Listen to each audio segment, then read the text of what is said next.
नमस्कार दोस्तों। देखिए मित्रों, अपने चल रहा है फर्स्ट ग्रेड फर्स्ट पेपर और उसमें साइंस का पार्ट बल और गति के नियम।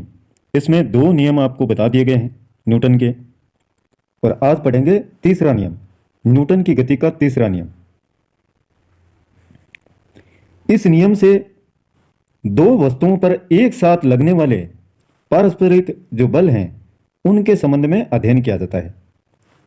दो वस्तुओं पर एक साथ लगने वाले पारस्परिक बलों के पारस्परिक, जैसे ये दो वस्तुएं हैं, इनकी जो सतह टच होती हैं, यानी ये सतह यहां से टच हैं, तो इन पर लगने वाले बलों के संबंध में अध्ययन किया जाता है न्यूटन की गति के तीसरे नियम में। देखिए क्या दे रखा है इसमें। न्यूटन के तृतीय नियम के अनुसार एक वस्तु लेनी है ए, ये आपकी ए है, द्वारा वस्तु बी पर लगाया गया बल, ये वस्तु बी है। परिमाण में, परिमाण का मतलब है मापतोल में बी द्वारा लगाए गए बल के बराबर तथा दिशा में उसके विपरीत होता है। यानी इस वस्तु पर ए पर जो बी के द्वारा बल लगाया जाता है वो इस दिशा में होगा। अगर यह इस दिशा में आगे बढ़ रही है तो बी के द्वारा जो बल लगाया जाएगा वो इस दिशा में होगा। वस्तु ए द्वारा बी पर लगाए गए बल को क्रिया कहते हैं तथा बी द्वारा ए पर लगाए गए बल को प्रतिक्रिया कहते हैं। ये ए वस्तु आपकी और ये बी। ए के द्वारा इस बी पर जो लगाया गया बल है उसको तो कहेंगे क्रिया, और बी के द्वारा ए पर लगाया गया बल उसको कहेंगे प्रतिक्रिया, एक्शन रिएक्शन। और यही क्रिया प्रतिक्रिया का नियम है तीसरा। न्यूटन की गति का तीसरा नियम क्रिया एवं प्रतिक्रिया के संबंध को बताता है। अतः इस नियम को निम्न प्रकार से व्यक्त किया जाता है। प्रत्येक क्रिया के लिए समान परंतु विपरीत दिशा में प्रतिक्रिया होती है। यहां पर महत्वपूर्ण यह है कि क्रिया एवं प्रतिक्रिया सदैव दो भिन्न भिन्न वस्तुओं पर कार्य करती है। न्यूटन का यह नियम सर्वव्यापक है, यानी सभी जगह फैला हुआ है। बहुत सारे ऐसे उदाहरण हैं।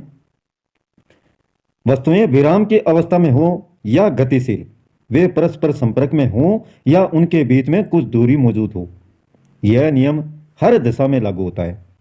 चाहे उनके बीच में कुछ दूरी भी हो वस्तुओं के बीच में, तो भी यह नियम क्रिया प्रतिक्रिया का लागू होता है। कैसे, यह समझते हैं कुछ उदाहरणों के माध्यम से। पहला उदाहरण देखिए। जब हम भूमि पर चलते हैं या किसी ट्रॉली हाथ के ठेले को धक्का देकर खिसकाते हैं तो हम अपना पेशीय बल लगाते हैं भुजाओं के द्वारा।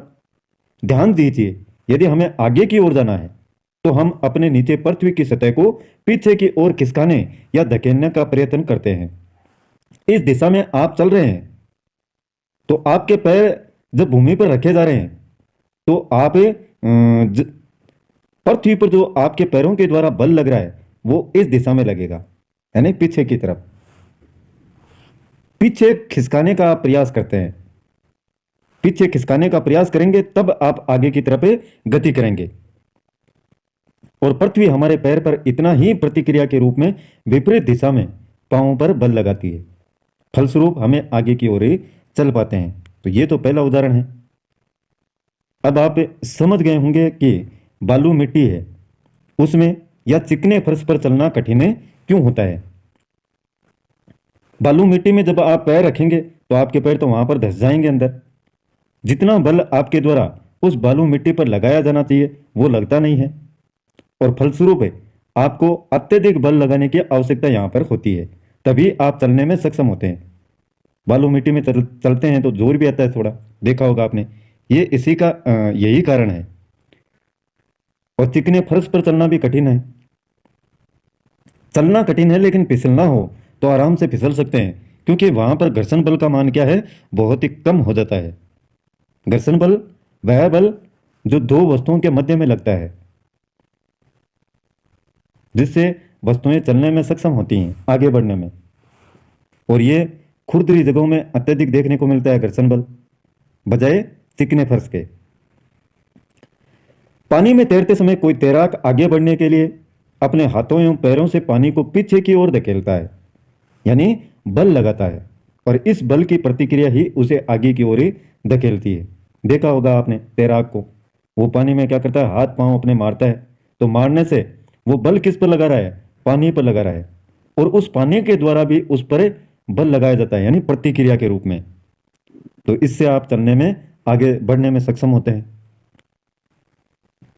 इसी प्रकार से नाव का उदाहरण ले लीजिए। नाव चलाने पर पानी को पतवारों से पीछे की ओर धकेलते हैं, और पानी नाव पर एक प्रतिक्रियात्मक बल सामने की ओर ही लगाता है, जिससे नाव आगे की ओर बढ़ जाती है। ये जो पतवार हैं, पट्टे से बने रहते हैं, इनसे क्या करते हैं, यहाँ पे पानी को पीछे की तरफ धकेलते हैं। तो इस पानी के द्वारा जो प्रतिक्रिया बल लगाया जाता है वो आगे की तरफ होता है, इस दिशा में। तो इससे आप आगे की तरफ बढ़ते रहते हैं। और भी उदाहरण है, देखिए वायुयान का है। जो उसके ब्लेड होते हैं, प्रोपेलर के ब्लेड वायु को पीछे की ओर फेंकते हैं, तो वायु द्वारा लगने वाले प्रतिक्रियात्मक बल से वायुयान आगे बढ़ जाते हैं। इसी प्रकार से बंदूक से जब गोली दागी जाती है, तब गोली पर बल आगे की ओर लगता है। ये बंदूक है, और ये बंदूक थोड़ी सी गोली की अपेक्षा क्या है, भारी होती है। इस बंदूक का जो पिस्टन है, उसके द्वारा बल लगाया जाता है गोली पर, आगे की तरफ धक्का दिया जाता है, और उस गोली के द्वारा भी बंदूक पर एक बल लगता है। जब ये आगे बढ़ेगी तो एक धक्का सा लगता है बंदूक पर। हालांकि बंदूक थोड़ी सी क्या है, भारी होने से वो झटका कम महसूस होता है, लेकिन जो पिस्टन के द्वारा बल लगाया गया है वो बहुत ज्यादा है, बहुत ज्यादा बल लगाया गया, इसलिए गोली आगे की तरफ तीव्र गति से बढ़ जाती है। उसकी अपेक्षा बंदूक के पीछे की तरफ धकेली जाती है, लेकिन थोड़ी कम, क्योंकि वजन में भारी होती है गोली की अपेक्षा। आगे देखिए,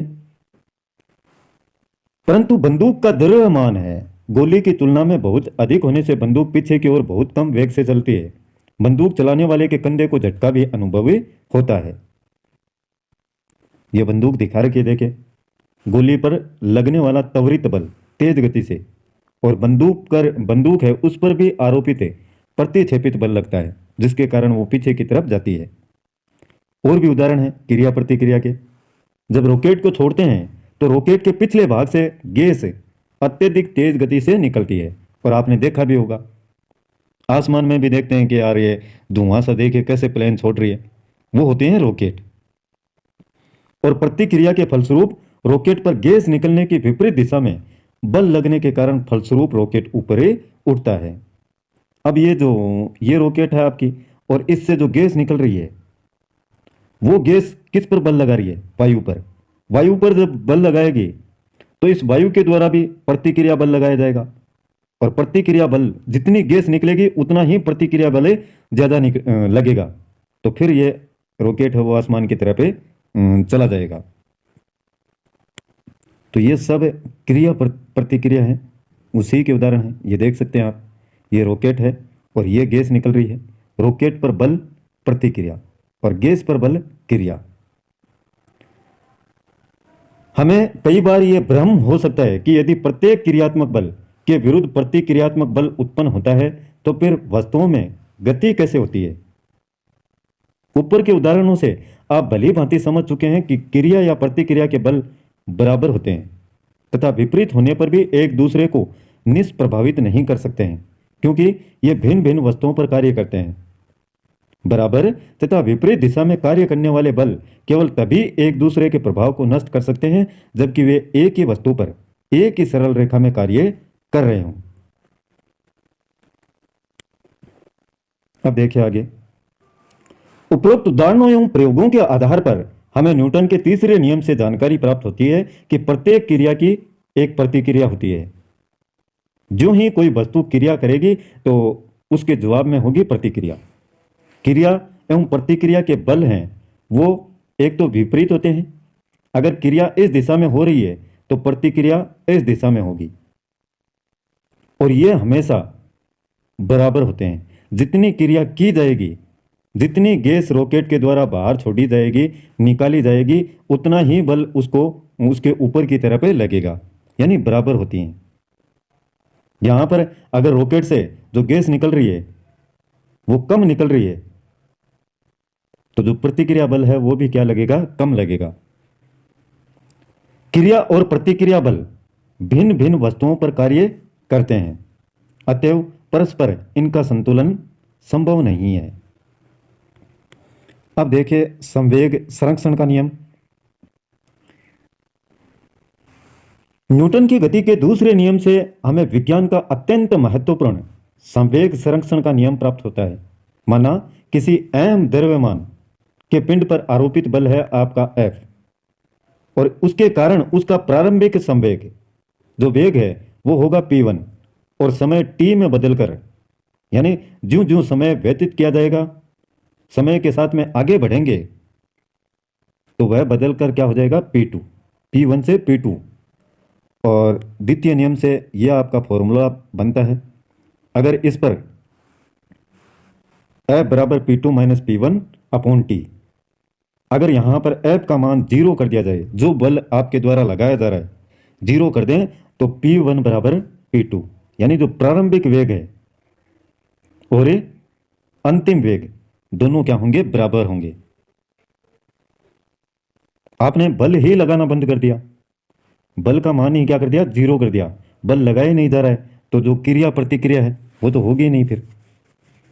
तो p1 और p2 क्या होंगे, बराबर। यही कहता है आपका संवेग संरक्षण का नियम, अर्थात संवेग में परिवर्तन शून्य होगा या संवेग का मान सदैव नियत बना रहेगा। इसे हम संवेग संरक्षण का नियम या सिद्धांत कहते हैं। यदि किसी पिंड या निकाय पर बाह्य जो आरोपित बल है उसका मान शून्य कर दिया जाए, कोई भी पिंड हो उस पर बाहर से जो बल लग रहा है उसका मान, आरोपित बल जो बाहर से इस पर लगाया जा रहा है वो शून्य कर दिया जाए, तो उस निकाय के संपूर्ण संवेग का संरक्षण होता है। अर्थात समय के साथ संवेग का मान भी क्या रहेगा, नियत बना रहेगा। समय के साथ में जो उसका वेग है वो नियत बना रहेगा। देखिए थोड़ा सा समझते हैं इसको। जैसे एक साइकिल का पहिया है, ये गति कर रहा है। अगर इस सड़क के द्वारा इस पर जो बाहर से बल लगाया जा रहा है, आरोपित बल, ये शून्य कर दिया जाए, इस सड़क के द्वारा इस पहिए पर जो लगने वाला बल है वो शून्य कर दिया जाए, तो ये आराम से जिस गति से चल रहा है पहिया उसी गति से लगातार चलता रहेगा। क्यों? क्योंकि इस पर कोई बाह्य बल लग ही नहीं रहा है, इसको कोई रोक ही नहीं रहा है। और जब तक बाह्य बल नहीं लगाया जाएगा, कोई वस्तु गतिमान है वो तो वो गतिमान ही रहेगी। गैलीलियो साहब ने ऐसा कहा था और यह हकीकत भी है। अगर थोड़ा बहुत भी इस पर बल लगा दिया जाए बाहर से, तो ये धीरे धीरे जाकर के उसका वेग क्या हो जाएगा, कम हो जाएगा। लेकिन बाह्य आरोपित बल को यहां पर देखिए लिखा गया है कि बाह्य आरोपित बल है वो शून्य कर दिया जाए, तो उस वस्तु का वेग है वो नियत बना रहता है। इसके उदाहरण भी हैं। तो वही उदाहरण है कि जैसे एक वस्तु गतिमान है, उस पर आरोपित बल का मान शून्य है, तो वो गति अत्यधिक करती रहेगी, या जिस गति से चल रही है उसी गति से चलती रहेगी। और आरोपित बल का मान ज्यादा कर दिया जाए तो वो धीरे धीरे फिर आगे जाकर के रुक जाती है। जितना ज्यादा आरोपित बल का मान होगा उतनी ही ज्यादा उसमें क्रिया प्रतिक्रिया होगी। अब आगे देखिए, नेक्स्ट टॉपिक देखते हैं, बाकी ये उदाहरण पढ़ते रहना आप। नेक्स्ट टॉपिक है आपका इसी में घर्षण, फ्रिक्शन। घर्षण से हम भली भांति परिचित हैं, पहले भी आपने पढ़ा है, इसके बारे में पढ़ाया गया था आपको। यह बल दो वस्तुओं के मध्य परस्पर गति का विरोध करता है। दो वस्तुएं गति कर रही हैं तो परस्पर वो जहां पर मिली हुई हैं तो गति का क्या होता है, इसमें विरोध। घर्षण बल सदैव गति की दिशा के विपरीत दिशा में लगता है। गति इस दिशा में हो रही है तो घर्षण बल इस दिशा में लगेगा, विपरीत दिशा में। हम यह भी जानते हैं कि खुरदरी सड़क की अपेक्षा कांच के समान चिकनी सतह पर कोई गेंद अधिक दूरी तक चलेगी। यार आपको कह दिया जाए कि खुरदरी जो सड़क है उस पर आपको फिसल पट्टी करना है, क्या फिसल सकते हैं आप? नहीं फिसलेंगे। या तो आपकी त्वचा छिल जाएगी या कपड़े हैं वो पूरे फट जाएंगे। और अब आप एक कांच है चिकना, उस पर फिसलने को कहा जाए आराम से, मजा आ रहा है, आनंद आ रहा है, आराम से फिसलेंगे। क्यों? क्योंकि यहाँ पर घर्षण बल का जो मान है वो बहुत ही कम है, और खुरदरी सड़क है उस पर बहुत सारा घर्षण बल लगता है। कभी आपने सोचा कि ये जो सड़कें हैं ये कंक्रीट की क्यों बनाई जाती हैं? खुरदरापन उनमें क्यों होता है? अगर वही कांच की बना दी जाए या इस प्रकार से प्लास्टिक की बना दी जाए जो चिकनापन हो उसमें, तो फिर गाड़ियां रुकेंगी ही नहीं, क्योंकि इनके बीच में जो घर्षण बल है उसका मान नहीं होगा, बिल्कुल कम हो जाएगा। तो ब्रेक जो लगाते हैं वो लगते हैं घर्षण बल के कारण ही। देखिए, खुरदरी सड़क की अपेक्षा डामर की सड़क पर साइकिल चलाना आसान है। सतह को चिकनी करके घर्षण को कम किया जा सकता है, किंतु घर्षण को शून्य नहीं किया जा सकता है। यह नहीं कि कांच पर भी घर्षण लगता नहीं है, आपसे जब टकराव होगा तो थोड़ा बहुत तो उन पर भी लगता है। वायु में गतिशील वस्तुओं पर भी घर्षण कार्य करता है, उस वायु के द्वारा लगता है उन पर। अब हम दो सतहों के मध्य लगने वाले घर्षण बल की निर्भरता पर विचार करेंगे। ये बहुत सारे घर्षण बल हैं, इनको देखते हैं। पहला है आपका सीमांत घर्षण, यानी लिमिटिंग जो फ्रिक्शन है वो। एक ईंट को मेज पर रखकर एक ईंट को मेज पर रखकर अपनी अंगुली से इसे धकेलने का प्रयत्न कीजिए। प्रारंभ में जब बल का मान कम होता है, ईंट नहीं खिसकती है। आपके द्वारा जो बल लगाया गया है अगर उसका मान कम है तो ईंट खिसकती नहीं है। इस समय ईंट पर लगाया गया बल एवं इस पर लगा घर्षण बल दोनों आपस में क्या है, संतुलन में है। इस जो आपने मेज ली है उसके द्वारा उसने इसको रोक रखा है। क्यों? क्योंकि इसकी सतह के द्वारा एक विपरीत दिशा में इसके बल लग रहा है, और वो है घर्षण बल। आपके द्वारा लगाया गया बल और इस मेज के द्वारा लगाया गया विपरीत दिशा में बल अगर संतुलन अवस्था में है, बराबर हैं, तो ये ईंटें आगे नहीं खिसकेगी। और थोड़ा सा बल आपने ज़्यादा प्रयोग कर दिया इस घर्षण बल के मान से ज़्यादा, तो ये ईंट आसानी से खिसक जाएगी। यही इसमें बताया गया है, देखिए। तथा एक दूसरे के विपरीत दिशा में जैसे जैसे ईंट पर हम लगाए गए बल को बढ़ाते हैं, घर्षण बल भी साथ साथ बढ़ता जाता है। और एक स्थिति में जब लगाए गए बल को एक सीमा से अधिक बढ़ाया जाता है तो ईंट खिसकने लगती है। उस बल का परिमाण जो ईंट को खिसकाने मात्र के लिए पर्याप्त है, अर्थात न इससे अधिक और न कम, उसी को कहते हैं सीमांत घर्षण। याद रखें, यानी वो बल जो उस ईंट को खिसकाने मात्र के लिए पर्याप्त है, न इससे अधिक और न ही कम, उसी को कहते हैं सीमांत घर्षण। इसके बाद में है सर्पी घर्षण, यानी स्लाइडिंग फ्रिक्शन। जब कोई वस्तु किसी दूसरी वस्तु पर धरातल पर खिसकती हुई चलती है तो दोनों धरातलों के मध्य के घर्षण को सर्पी घर्षण कहते हैं। धरातल पर खिसकती हुई चलती है। सर्पी घर्षण तब तक क्रिया करता है जब तक दोनों वस्तुओं को सापेक्ष गति होती है। वस्तु पर से बाह्य बल हटा लेने पर भी घर्षण बल क्रिया करता रहता है। परिणाम स्वरूप वस्तु का वेग कम होता जाता है और अंत में वस्तु विरामावस्था में आ जाती है। तो सर्पी घर्षण यह है कि जब कोई वस्तु किसी दूसरी वस्तु पर उसके धरातल पर खिसकती हुई चलती है तो दोनों धरातलों के मध्य के घर्षण को सर्पी घर्षण कहते हैं। दोनों धरातलों के मध्य के घर्षण को, उनके बीच में जो लगता है। लोटनी घर्षण देखिए, रोलिंग फ्रैक्शन। इसमें क्या है, कोई वस्तु है, जैसे ईंट मान लीजिए, उसको आपने लोहे के जो रोलर हैं उन पर रख दिया और फिर उसको खिसकाते हैं, आप हाथ से धक्का देते हैं, तो आप क्या पाते हैं, रोलरों पर एवं पहियों पर गति करने वाली वस्तुओं की स्थिति में घर्षण को लोटनी घर्षण कहते हैं। चाहे तो पहियों की बात कर लीजिए या जो रोलर हैं उन पर गति कर रही है,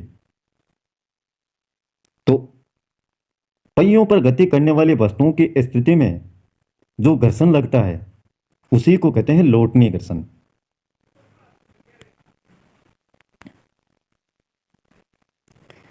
दो समान प्रकार के धरातलों में लोटनी घर्षण का मान सर्पी घर्षण से कम होता है।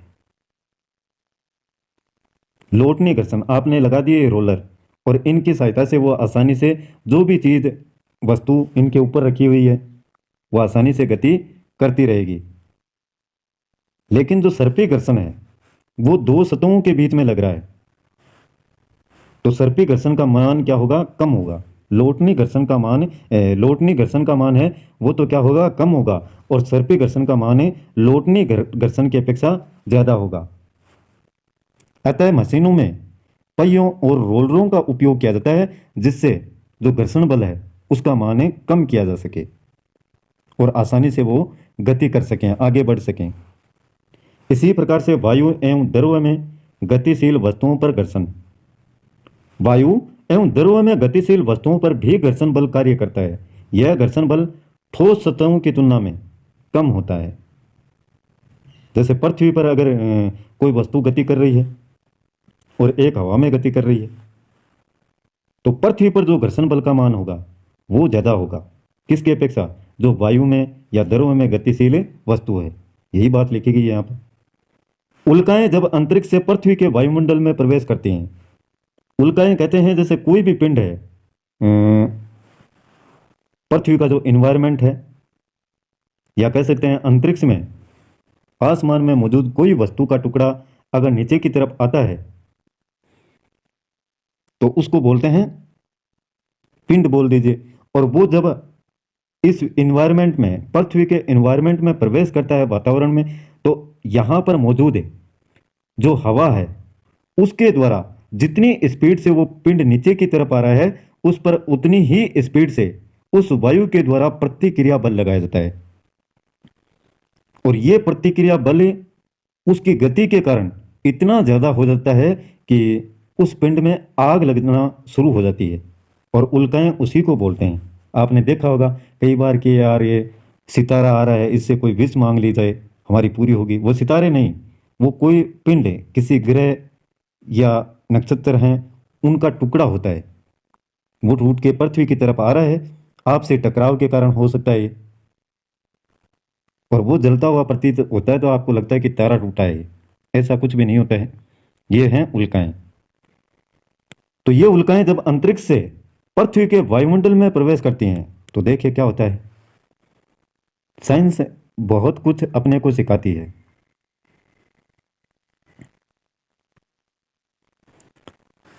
तो इनके अधिक वेग होने से वायु के घर्षण के कारण अत्यधिक ऊष्मा उत्पन्न होती है और वे चमकने लगती हैं। अधिकतर पृथ्वी की सतह तक पहुंचने से पहले ही वाष्पित हो जाती हैं, यानी पूर्णतः जल जाते हैं और जल करके खत्म हो जाते हैं। तेज गति से चलने वाले वाहनों, मोटर गाड़ियों, वायुयानों और अंतरिक्ष यानों में वायु का घर्षण कम करने के लिए इन्हें विशेष डिजाइन का बनाया जाता है, जिससे हवा का घर्षण बल कम हो सके। आपने वायुयानों को देखा होगा, आगे से इस प्रकार से बनाते हैं नुकीला, जिससे हवा है वो ज्यादा ना टकराए और साइड से निकल जाए। अब इस प्रकार का आकार देते तो सीधी हवा इनसे टकराती और घर्षण बल का मान क्या हो जाता? ज्यादा हो जाता। जितनी ज्यादा ये हवा से टकराएंगे उतना ही इन पर घर्षण बल का मान क्या होगा? ज्यादा होगा।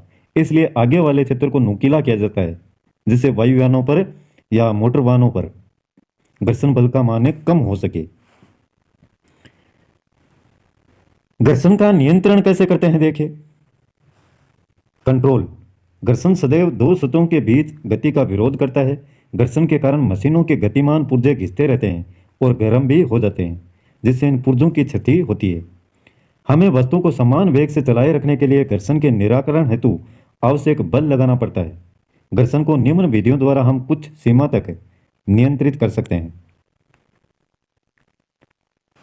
जो चिकनी सतहें होती हैं उनमें घर्षण कम होता है, अतः मशीनों के गतिमान भागों को बहुत चिकने बनाकर घर्षण को कम किया जा सकता है। ग्रीस वगैरह देते हैं। ग्रीस में क्या है? चिकनापनी है, ऑयल है। वायु के कारण घर्षण कम करने के लिए मोटर वाहन, रेलगाड़ियों के इंजन एवं वायुयान विशेष डिजाइन के बनाए जाते हैं। लोटनी घर्षण सर्पी घर्षण से सदैव बहुत ही कम होता है, अतः मशीनों में घर्षण कम करने के लिए प्राय गतिशील पुर्जों के मध्य स्टील की गोल गेंदें लगा दी जाती हैं। इनको बॉल बेयरिंग कहते हैं। साइकिल के पहियों में भी बॉल बेयरिंग लगे होते हैं और बॉल बेयरिंग से घर्षण कम हो जाता है, जिससे ऊर्जा और श्रम की बचत होती है। अब ये है लुब्रिकेंट स्नेक, ये पढ़ेंगे नेक्स्ट क्लास में। थोड़ा सा और है, एक उत्प्लावक बल है आपका, वो पढ़ेंगे। और बाकी इसमें है नहीं ज़्यादा मैटर, आप लास्ट में इसके प्रश्न करेंगे तो एक वीडियो इसका और बनेगा। देखिए धीरे धीरे पढ़ें लेकिन अच्छा पढ़ें, पूरा मैटर पढ़ें, छोड़े नहीं कुछ भी। आज का वीडियो पसंद आए तो लाइक कीजिएगा, अपने मित्रों के साथ में शेयर करें, और जो सपोर्ट और स्नेह आपका है उसको लगातार ही चैनल के प्रति बनाए रखें। मैं देखता हूँ बहुत सारे विद्यार्थी हैं वो प्रत्येक वीडियो को शेयर भी करते हैं, व्हाट्सएप पर है कहीं पर भी। तो ये जो स्नेह है आपका चैनल के प्रति, ये बहुत शानदार है। और इससे ही मेरे को खुशी मिलती है कि यार छात्र भी कुछ प्रयास कर रहे हैं चैनल को बढ़ाने के लिए, सपोर्ट कर रहे हैं। तो मैं भी तैयार रहता हूँ फिर नए नए वीडियो अपलोड ही करने के लिए। आज के लिए बस इतना ही मित्रों, कल फिर मिलते हैं एक नए वीडियो, नए टॉपिक और नई जानकारी के साथ में। तब तक के लिए जय हिंद।